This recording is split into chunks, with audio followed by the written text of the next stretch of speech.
Good evening. Welcome. My name is Erin Thompson and I help women invite money into their life. Tonight we are talking about some secrets of the rich and what they do to get rich and stay rich. And you're probably going to be like, huh. I was, but yes, my name is Erin. I help women invite money into their life, and I believe that we're not stuck in our financial position, and you are gonna it's gonna totally click for you after tonight. I think that we can change our thoughts and our actions and get different results because we're taking different actions, and those different results are gonna stack up to an entirely different life. I believe that's possible for us because I think that wealth is not for special people. Okay, it's not just for special people. Any one of us can make these changes and do these things and have wealth, okay? So that's what I believe. That is what we talk about a lot on this channel and in this group. So welcome. Let's go ahead and dive right into it. So I am only about halfway through this book. It is, it is The Millionaire Next Door. This book was recommended to me when I was having a hard time. We talked a few weeks ago about how, gosh, I don't know, I would just feel really weird if I was all of a sudden, ridiculously wealthy. I would feel weird hanging out with people that I, grew up with or whatever. I would just feel weird in certain circles. And my coach at the time was like, you should totally read this book. So the spoiler alert of the book is that most millionaires are actually self-described tightwads. I feel like since we were young, we have been fed this image of people that have a lot of money who are fabulously wealthy that are just spend, and they spend all the money on all the things. And we sort of want to be like that, right? So we want to mimic that behavior, but those people may not have actual wealth. They're just cash flowing a lot of money. We're going to talk about all of this in more detail. I'm going to try to be succinct because I have a lot of notes, but there was really, really juicy stuff in this book, so I want to share it all with you, okay? This book really hit home for me, the concept of, you've probably heard the phrase, if you can't manage $1,000, you're not going to be able to manage $100,000. And you hear that, and on the surface level, it's yeah, you're right. But this book really goes into the different choices that we make and what puts those different choices, right? I say the action, our thoughts and our actions, right? These choices that we're making put you in one category or another, okay? I know that the economy is really tough right now. So I want to be really careful not to be tone deaf, but I want to paint a picture for these different choices that you have and can make, and invite you to be really honest with yourself and dig deep and think about your choices and do you want to make different ones, or are you happy with the choices that you're making? Maybe that's the answer, and if so, that's amazing and I'm super excited for you. But there's no judgment for me, okay? No judgment whatsoever. I just want to put the information out there so that maybe things will click and fall into place for you. Maybe this is the thing where you hear this and you're like, oh, okay, I really need to pay more attention to this or that or whatever, right? So it's all for your benefit. It's all for you, okay? Most wealthy people are self-made. They interviewed everyone. Now, this book is a little bit old. It's from back in the 90s, 1995 or 6, I think. But they interviewed everyone who was a millionaire at that time. So 1 million plus up to the richest people, right? And 80% of them, I think, was the statistic. It's chock full of statistics. I can't remember all of them, but I think it was something 80% of them were self-made. A lot of them are first generation Americans, their family immigrated to America, and so they have that really great work ethic and trying to make a go of it and just adventurous spirit because they took this big leap and came to America, right? So just really cool, but I was very surprised at the types of people who are and were becoming millionaires. It's not what you think of when you, like, because we've seen the TV shows, right? And it's going through the book, it is your average Joe and Jane. Like, it is normal people who are becoming millionaires. They live amongst us, right? The Millionaire Next Door is the name of the book. Like, these people live amongst you and you don't know. They're just really good at handling their money. So we're going to talk about some of their secrets tonight. Okay. So yes, because they're self-made and they a lot of times come from meager, modest, whatever circumstances, that's great news, right? Because that's a lot of us.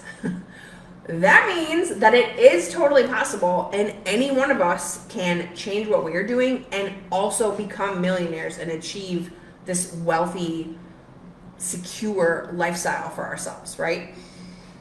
So the book has two terms. It basically breaks people into two categories. There are the prodigious accumulators of wealth, basically meaning, and the acronym is PAW. So the PAWs are people who save, and they are cheap.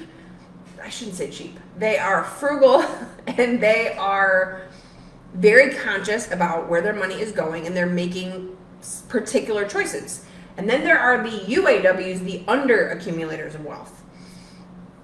So how much should you be worth? Okay, there's a calculation. It's your age times your realized pre-tax annual household income from all sources except inheritances. Okay, so your age times your gross pay from all sources except inheritances. And then you take that number and you divide it by 10. And if you have any inherited wealth, then you would subtract out the inherited wealth. That is what your number should be. And so then they have all these data points when they do this calculation for all these millionaires. The PAWs, like, there's all these data points. There's the bottom quartile and the top quartile. The PAWs are everyone in the top quartile. And the UAWs, the under accumulators of wealth, is everybody in the bottom quartile. That might be backwards to you. Sorry. This is my left, which is normally the bottom end of the scale. This is my right. Anyway, another simpler way to think about it is to take that, that equation that I just gave you. You are a well-positioned PAW, which is what you want to be, right? You want to be a prodigious accumulator of wealth. You want to be worth twice the level of expected wealth from that equation.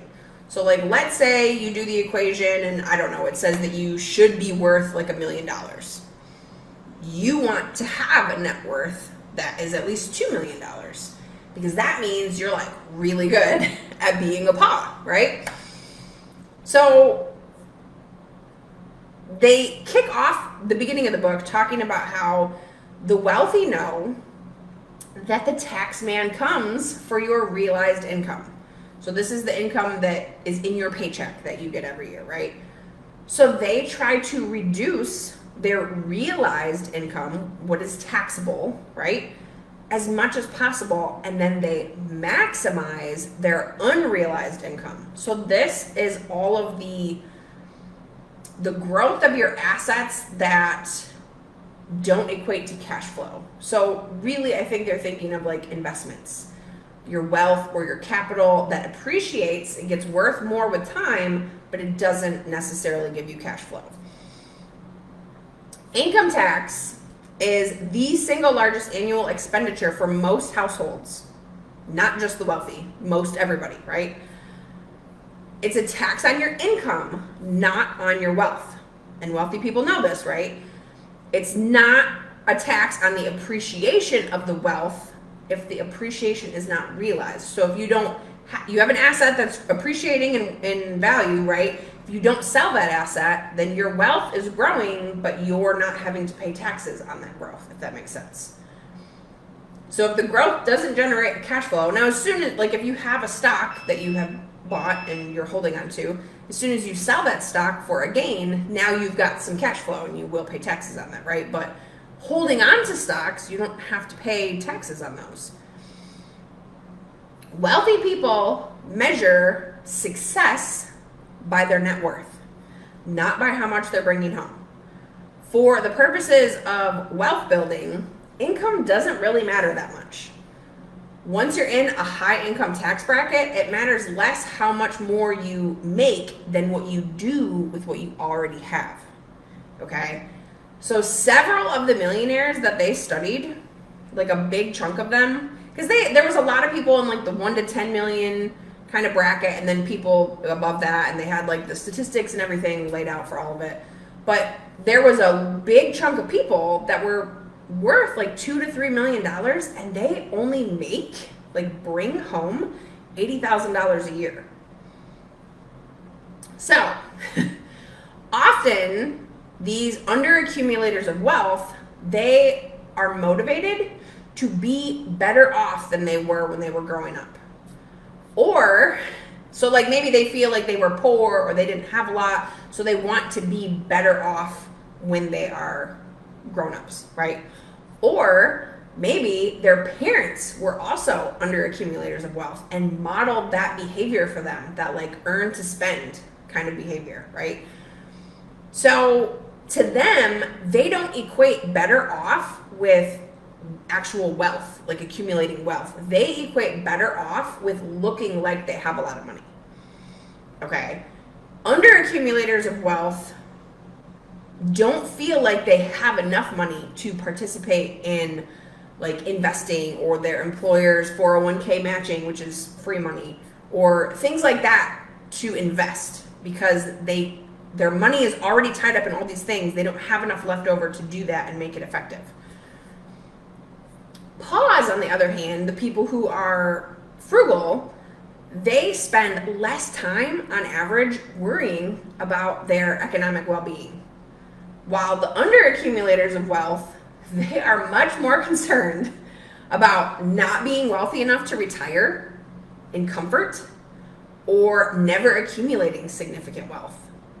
But the underaccumulators of wealth, they spend more time worrying about these things, but they don't spend the time taking proactive steps to change their tendencies to overconsume and underinvest.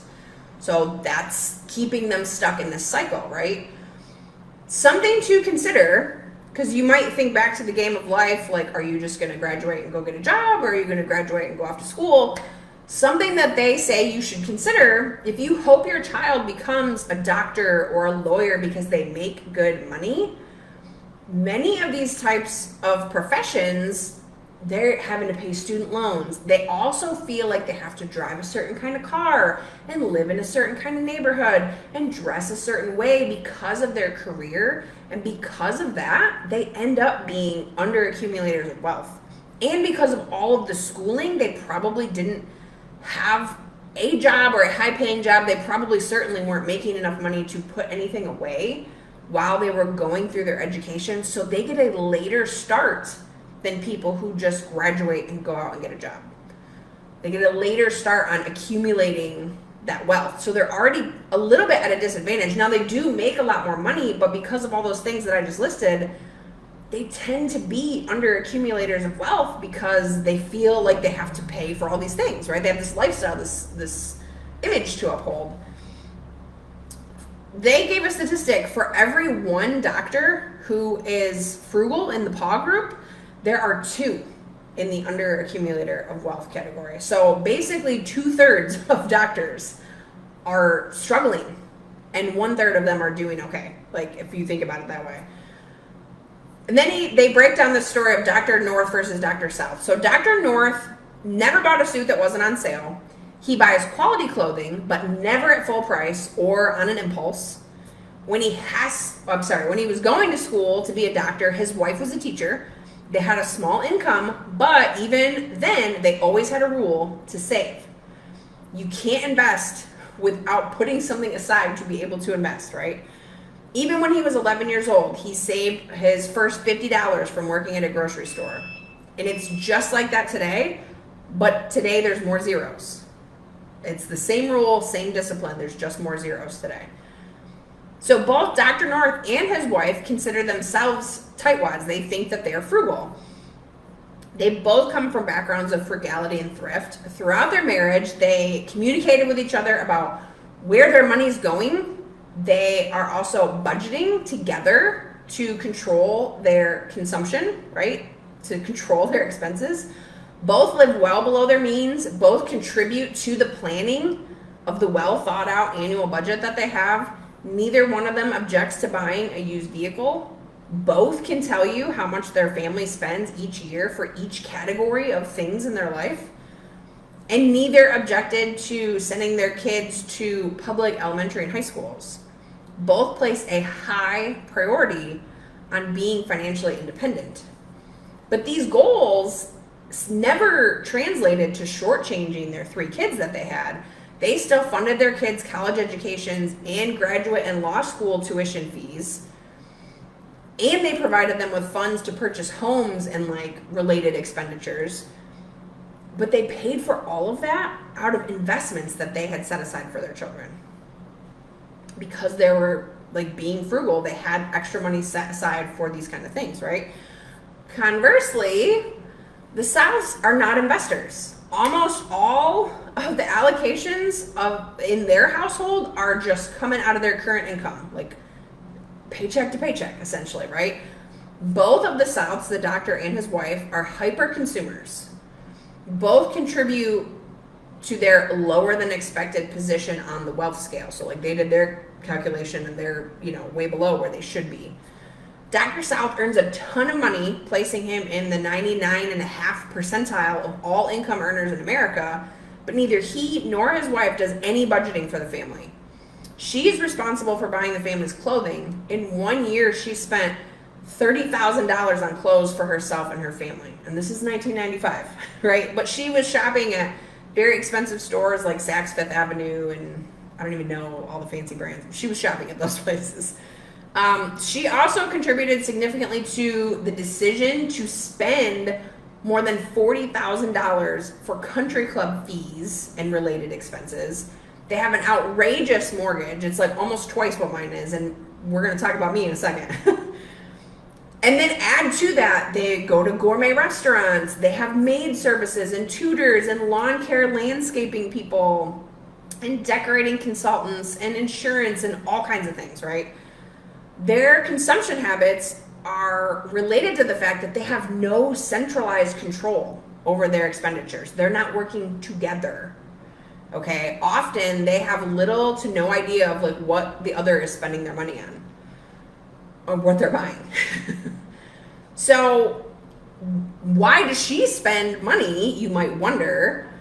In classic underaccumulator of wealth fashion, her husband encourages her to do so. He was the product of high income producing, indulgent parents who modeled that behavior for him and made him feel like that's how the world is. So he, in turn, has given his wife almost a blank check when it comes to shopping. And their friends, all the people that they hang out with, are also hyper consumers. So they feel like what they're doing is totally normal. So these points just get hammered over and over and over and over again in the book, that you don't want to spend more than you need to on a home, vehicles, clothes, entertainment, all of those kind of things, right? All of these things erode what you could be putting into investments to grow your wealth and achieve the financial security that you're looking for. They interviewed CPAs, and the consensus amongst these CPAs was that only those clients with considerable wealth want to know exactly how much their family spends on each and every category. And why is that? Because they want to keep their expenses in check. So where am I keeping my expenses in check? Because we are trying to grow a lot of wealth, right? And it's tempting as you think about like, ooh, and when we have money, I'm gonna do this and this and this and this. But reading this book also helps level set me that like, we need to keep doing the things that we have always done to keep our expenses in check. So like, I cut my husband's and all my kids' hair. I only get 1 to 2 haircuts a year, and it's at like master cuts, right? Like I'm not going to fancy places and things like that. Aside from investing in about 7 pairs of yoga pants from Amazon last year, it has been years since I bought myself any clothing. Last year, my husband got a car for his 40th birthday, and it is very fancy. And looking at that on my highlight reel of, Facebook and Instagram, you might be like, oh man. But that car was used. It was 8 years old when we got it for him, and he has wanted it for forever, like for a decade. But he was so excited, and we got a great price on it because it was 8 years old. So yes, it looks great and fancy, and he keeps it nice and new looking, but it's an 8-year-old car. We did stretch to get ourselves this house. I will say that. We probably overspent on this house. But in every other category, we do a pretty good job of keeping our expenses in check. And honestly, we don't feel lack because we choose to save in these areas. We are excited to focus on watching our investment accounts grow. And we really like to travel. We like the memories that we make when we go on trips. So we are excited to put our money towards trips. We also really want to do little renovations to the house. So we have things that we want to do with this money that is coming in. But we are working together and making a plan and planning out these things, but not just planning out our expenses, also planning out our investments as well. So let's talk about that for a second. Actually, before we get into that, I know that I'm not special in this regard, okay? I'm not God's gift to saving or anything like that, okay? I know a lot of you are frugal too, and maybe because you've had to be. But as I always say, wealth is not just for special people. This book proves that ordinary people, a lot of these people who are fabulously wealthy, are ordinary people who have found wealth by controlling their expenses and investing what they save to grow their wealth. Underaccumulators of wealth tend to agree with statements like these. I can't devote enough time to my investment decisions. I'm just too busy to spend much time on my own financial affairs. And I know a lot of us are busy moms, so I'm curious, does this resonate with you? These underaccumulators of wealth also feel like it's hopeless. Like, I never have the time needed to make it pay off. We've never made so much money, but the more we earn, the less we seem to accumulate. Our careers take up all of our time. I don't have 20 hours a week to mess around trying to invest my money. But the secret is that don't spend anywhere near that amount of time planning out their investments. It's more like 8 hours a month. But even at 8 hours a month, that's more than twice what the underaccumulators of wealth are typically spending per month on planning out their investments. So remember, we talk about all the time, what you focus on expands and you get more of it. So if you start spending more time focusing on how you can bring in more money, how to do a budget, how to be smart about what you've got, and how to invest your money to grow your wealth, you are going to be bringing that wealth into your reality because you're focusing on that. Not the fact that you don't have it, but you're putting positive energy toward those things and you're excited about doing good things with them and making something of this, right? Having that positive frame of mind as you focus on these things is really important. And to be honest with you, the bottom line, planning, budgeting, and being frugal are essential parts of building wealth, even for very high income producers. The goal of all of this planning and budgeting is to enable you to set aside for investing purposes at least 15% of your pre-tax income every year. Eventually. When you're first starting out, you don't have to be at 15%. Maybe that feels impossible. Maybe you start with a little bit, but that's what you're working towards. And maybe when you get to 15%, you'll be like, oh my gosh, this is amazing. And you'll want to put even more away. And that's fantastic, right?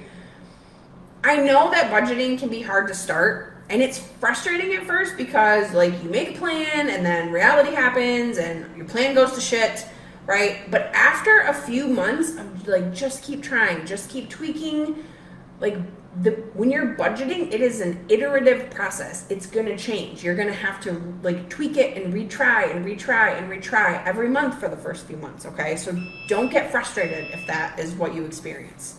That's normal. It's okay. Just keep tweaking.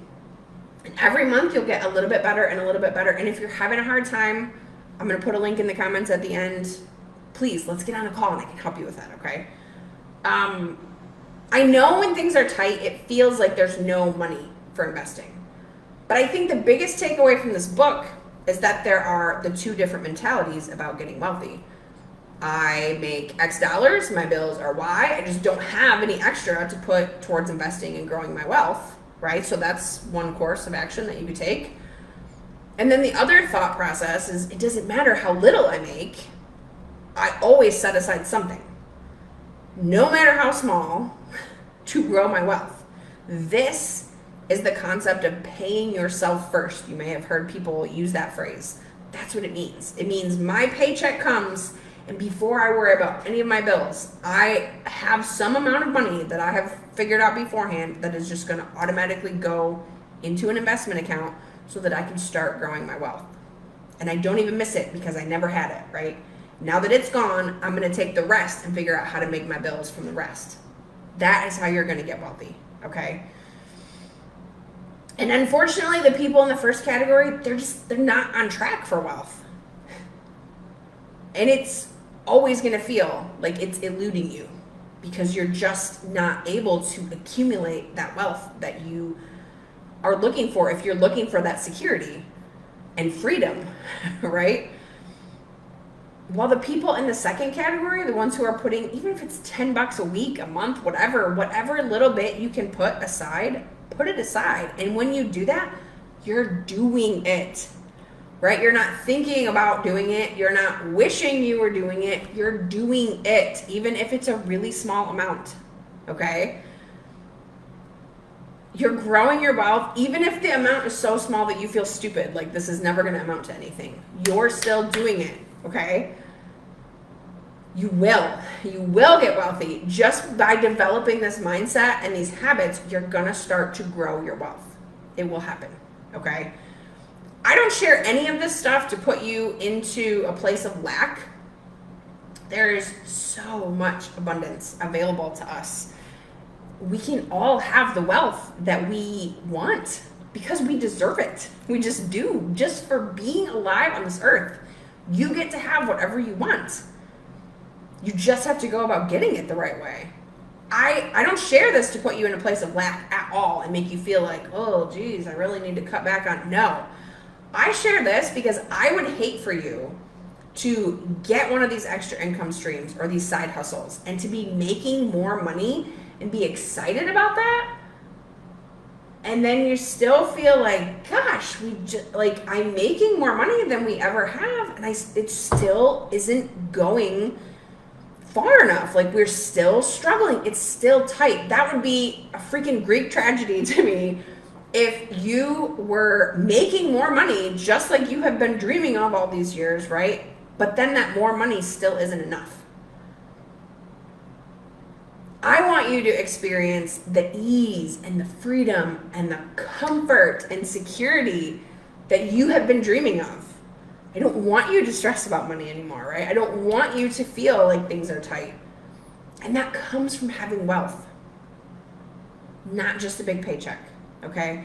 You can add on all the extra income streams you want, and eventually you will get to a point where it's not going to matter. But as you're bringing on these extra income streams, I highly recommend that a portion of that is going to investments before a big chunk of it goes to fun things or maybe even your necessities. But like, you really, really want to be saving up money to invest so that you can have that freedom in your life that I know that you are like dreaming of, okay? You're dying to have.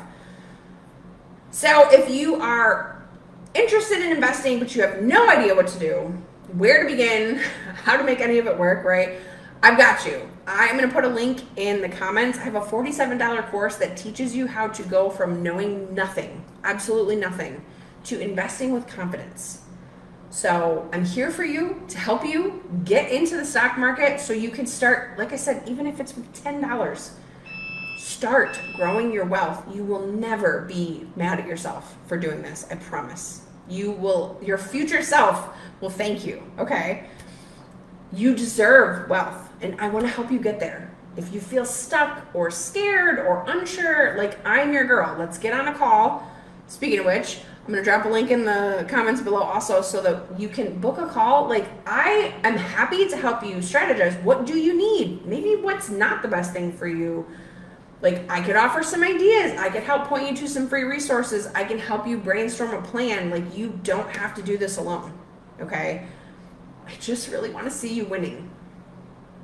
So if you're ready, you should book a call. And we can chat. And we can get you on your way to doing and feeling and being and having better, okay?